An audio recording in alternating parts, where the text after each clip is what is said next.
Hi, everyone. I wanted to respond quickly to the allegations against Platner. Essentially, he has been accused of raping a woman on top of already having a Nazi tattoo and having served in Blackwater. So, by my definition of the term rape, he was already a rapist by virtue of being a Nazi and having worked for Blackwater, where power abuse is such that you take away someone's agency to harm them. That's how I define rape.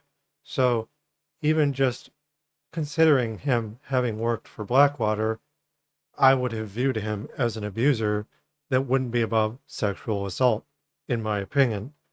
But this is just the nail in the coffin, essentially. And what I wrote initially about it myself, I'm an anti capitalist trans woman, one whose PhD emphasizes rape prevention while dealing with bad actors. For me, Platner's rape allegation is the least surprising thing in the world. Capital rapes by design, the state lying to maintain this predation. Platner was merely the latest, of which Cat Black says, I'm so shocked. And they go on to say, essentially, wow, you mean the guy with the Nazi tattoo is a rapist? Who'd have thought? It's almost like Nazis like to rape things, basically. To which I say, pretty much, fascism rapes and gaslights everything around it. And other people have weighed in on this as well. North Star Radio, for example, says Graham Plattner's career in progressive politics is over. And I would agree, essentially, there's no way for him to really restore his image.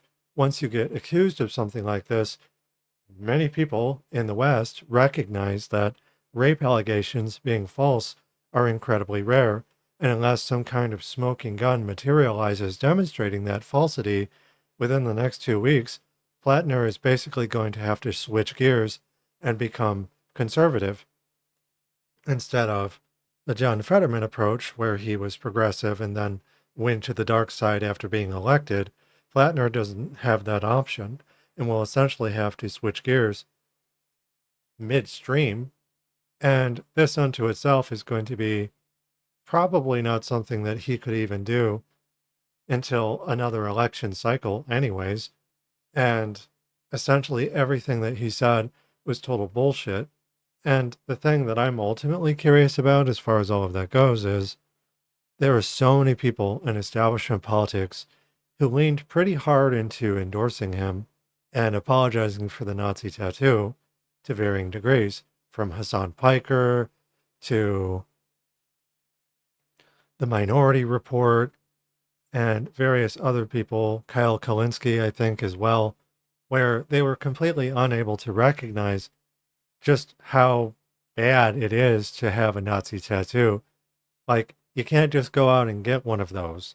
You have to go to specific tattoo parlors that recognize that giving one is illegal and still do it anyways, because getting a Nazi tattoo is, in most places, against the law. You can't just go and get one.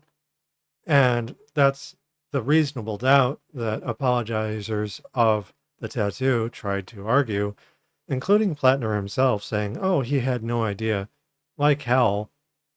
And so many people, apart from Platner, were essentially apologizing for his Nazi tattoo and for his service in Blackwater to try and get him ushered into office the same way that establishment Democrats will overlook a variety of appalling things about a candidate to do just that. So it really wasn't that progressive, in my opinion, or progressive trademark where people who call themselves progressive are essentially behaving like milquetoast liberals, centrists. It's a behavior where, well, we have to have someone in the pilot seat so that the liberal politician can go up against the conservative Republican politician. And if we don't have that, God forbid we try and vote for, I don't know, a socialist or something that is just more openly not the two-party system, which for all intents and purposes is two wings of the same bird. Or as someone told me once, two cheeks of the same ass. don't be surprised when shit comes out. And that basically is what happened here. There's a lot of people with egg on their face who are going to have to play dumb and be like, oh, I had no idea he was a sexual abuser. You mean to tell me the guy with the Nazi tattoo? Like at this point, his career as a politician was basically over before it started, in my opinion. But this is essentially the straw that broke the camel's back, the final nail in the coffin, if you will. And that's how I feel about it. It's establishment politics, it's bourgeois politics. And despite the fact that he was on the good side, he was at best saying a lot of things to try and get people to vote for him in ways where he would have invariably broken a lot of his promises after he assumed office. He was a bad actor alongside someone like AOC or Bernie Sanders, Barack Obama, where they weren't really as progressive as they made themselves out to be, and there was a astroturf quality to their politics within bourgeois politics more broadly. So ignoring just the Nazi tattoo and just keeping in mind that he was essentially running as a Democrat, that unto itself should have been a clue that he's a bad actor because the Democratic Party is rotten to the core. They're hypocrites.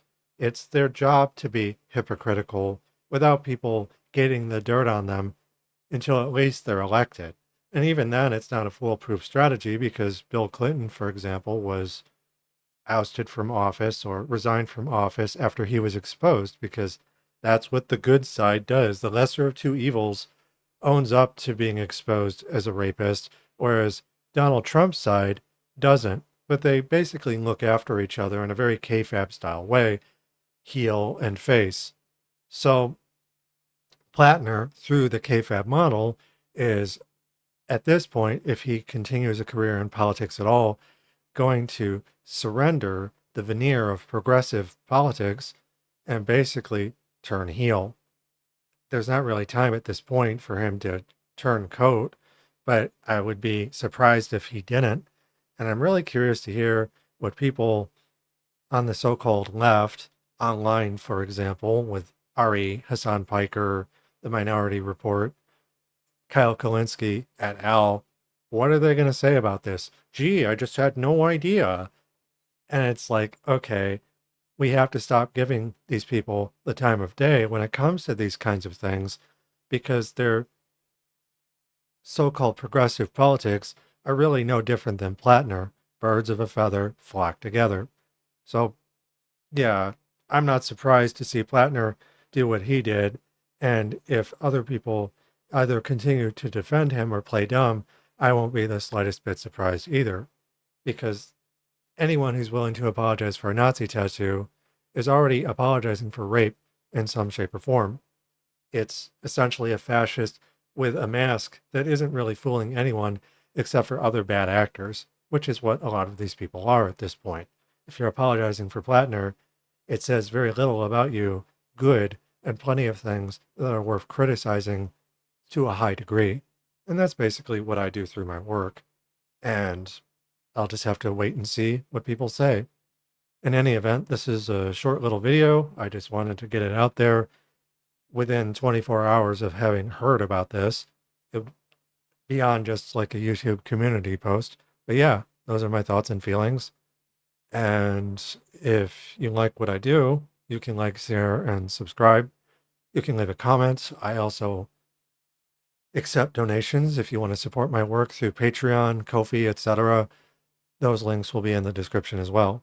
Until next time, thank you for listening and stay tuned for more.